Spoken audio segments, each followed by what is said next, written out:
فاسألوا أهل الذكر إن كنتم لا تعلمون. أعوذ بالله من الشيطان الرجيم. بسم الله الرحمن الرحيم. إن الحمد لله صلاة وسلاما على رسول الله ومن تبع سنته ما بعد. Berita duka yang sedalam-dalamnya kita sampaikan atas apa yang menimpa kaum muslimin, atas syahidnya, gugurnya Biro Politik Hamas, atas serangan yang menimpa beliau dan juga orang-orang yang ada dengan beliau. Mudah-mudahan kita berdoa kepada Allah Subhanahu wa taala atas kejadian yang menimpa saudara-saudara muslim kita. Allah ganti dengan lebih baik, Allah berikan hikmah, dan Allah berikan keajaiban-keajaiban kemenangan untuk umat Islam. Nabi sallallahu alaihi wasallam dalam sejarah pernah melakukan kunut nazilah sebulan lamanya dalam salat zuhur, asar, maghrib, isya serta subuh. Dalam i'tidal rakaat terakhir memohon kepada Allah agar menimpakan bencana kepada golongan Bi'il, Zakwan dan Usayyah atas pengkhianatan mereka yang membunuh 70 orang sahabat Nabi yang diutus untuk mengajak mereka masuk Islam.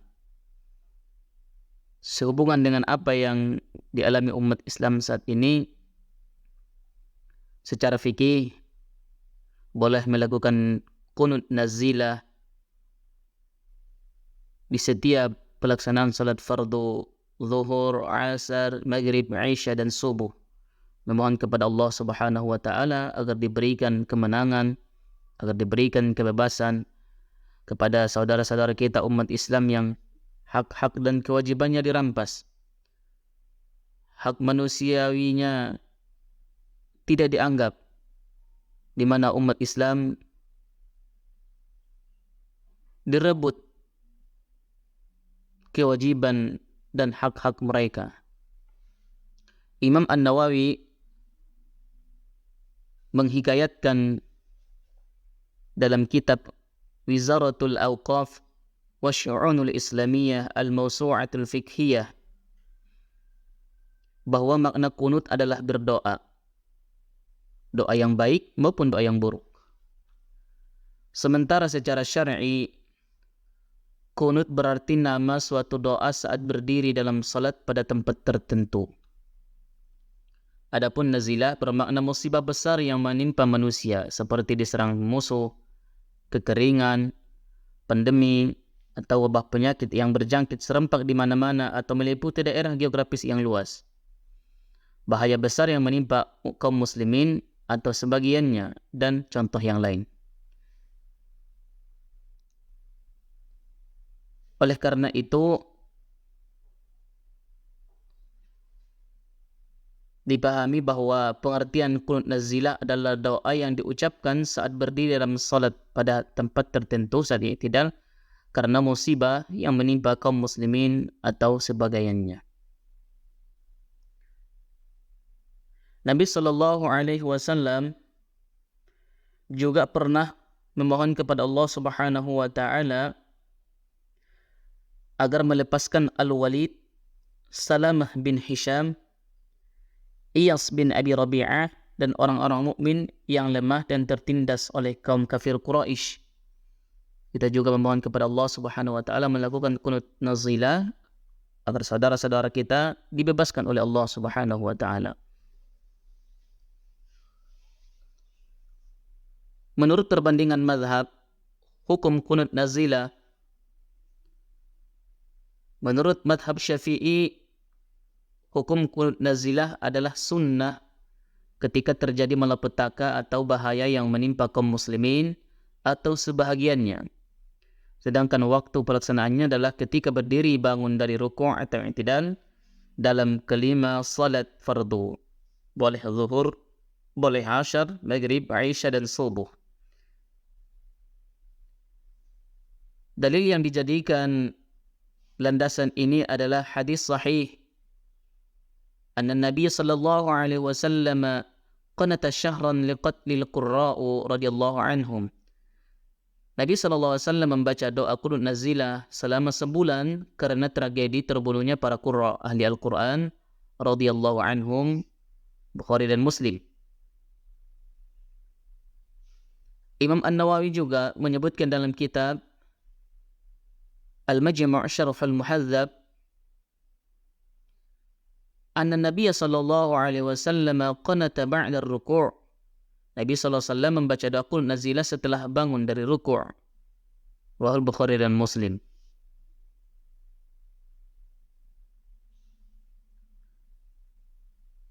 Oleh karena itu, kita dianjurkan membaca qunut nazilah ketika ada musibah yang menimpa saudara-saudara kita kaum muslimin. Imam An-Nawawi menjelaskan dalam kitab Al-Adhkar An-Nawawiyah Babul Qunuti fi Subuhi. Qala An-Nawawi wa nafa'na bihi wa bi'ulumihi fid daraini amin.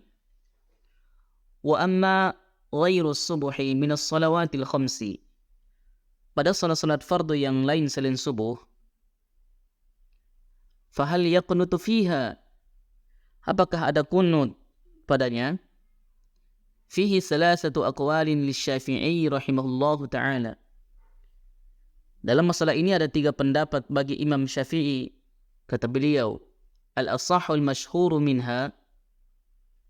Satu, menurut pendapat yang lebih sahih dan populer ialah annahu in nazala bil muslimina nazilatun qanatu. Jika ada bala yang menimpa kaum muslimin, mereka disunnahkan kunut nazilah.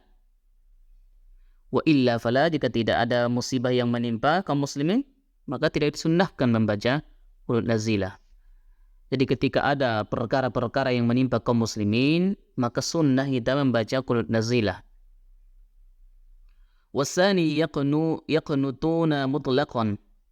Yang kedua, pendapat yang kedua kata beliau, mereka memandang sunnah kunut nazilah secara mutlak. Artinya baik ada kejadian yang menimpa kaum muslimin ataupun tidak ada, kunut nazilah mutlak disunnahkan secara mutlak, kata beliau.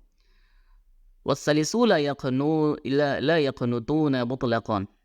Yang ketiga adalah mereka tidak memandang sunnah kunut nazilah, tidak sunnah hukumnya secara mutlak, baik ada bala yang menimpa ataupun tidak, menurut beliau. Nah, kemudian